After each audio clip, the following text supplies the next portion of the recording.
ఎప్పటికప్పుడు తాజా వార్తలు అందిస్తున్న GV91 తెలుగు టీవీ న్యూస్.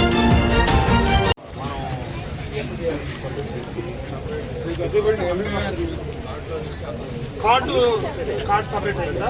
3 సంవత్సరాలు అయిందా?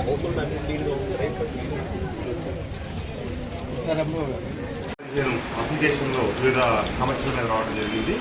వీటిలో ప్రధానంగా ఇంటి స్థలాలు, కొన్నేమో గతంలో స్థలాలు ఇచ్చినట్టుగా 2019వ సంవత్సరంలో పట్టాలు ఇవ్వటమే కానీ ప్రాక్టికల్గా వాళ్ళకి భూమి చూపించిన వాళ్ళు కొంతమంది, అట్లాగే కొన్ని రెవెన్యూకి సంబంధించిన అంశాలు, అట్లాగే కొన్ని చోట్ల అభివృద్ధి కార్యక్రమాలకు సంబంధించిన అంశాల మీద అప్లికేషన్ రావడం జరిగింది.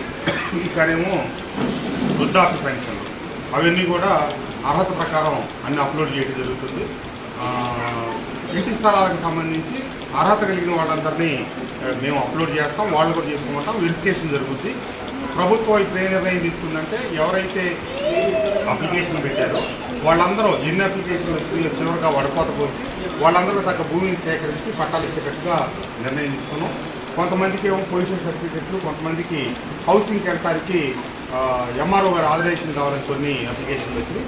ఇవన్నీ స్వల్ప వ్యవధిలో పూర్తి చేయాల్సి తక్షణం పూర్తి చేస్తాం. అభివృద్ధి కార్యక్రమాలకు సంబంధించి కొన్ని చోట్ల విద్యుత్ స్తంభాలు షిఫ్టింగ్ కావచ్చు, తొలగింపులు కావచ్చు, కొద్ది చోట్ల చిన్న చిన్న రోడ్లు అడిగారు, కొన్ని చోట్ల చిన్న చిన్న డ్రైన్లు అడిగారు, కొన్ని చోట్ల మంచినీటి పైప్ లైన్లు అడిగారు. అవన్నీ కూడా తక్షణం చేయదాకా ఎన్ని చేస్తాం. ఇంటి స్థలాలు బేసిక్గా ఉన్నాయి, అవన్నీ రాబోయే రోజుల్లో ప్రభుత్వానికి మేమైతే అన్ని అప్లోడ్ చేస్తాం.